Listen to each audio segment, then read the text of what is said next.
करी लजा दशहरा में जौना माई के मूर्ति जी बनावेला विश्वकर्मा जी के कृपा से ही बनावेला। यही से विश्वकर्मा जी के एगो भजन गा के आप सब वहाँ के विश्व के रचयिता है, उन्हें के कृपा से गाड़ी और कार चलेला, उनका मर्जी से दुनिया संसार चलेला। और जितना ड्राइवर भाई सब बानी जा, जितना कंप्यूटर वाला भैया बानी जा, ये आप सब खातिर विश्वकर्मा जी के भजन स्पेशल जाता कि सुबह सुबह कोई भी भाई अपन गाड़ी चालू करिए, कोई भी भाई अपन कंप्यूटर चालू करिए, तो भजन के सुबह सुबह जरूर सुनो चले।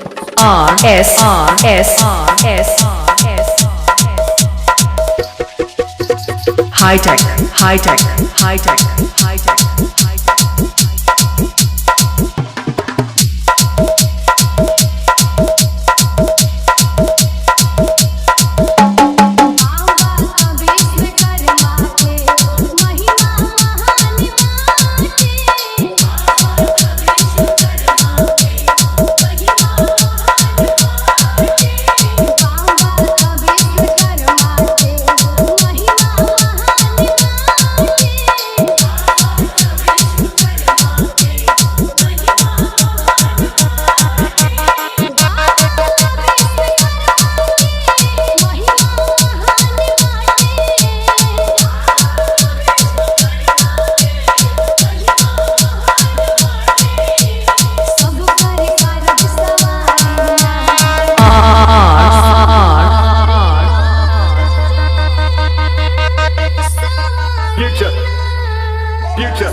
S high tech, S high tech, S high tech, S high tech.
S high tech, S high tech, S high tech, S high tech.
S high tech, high tech, high tech, high tech.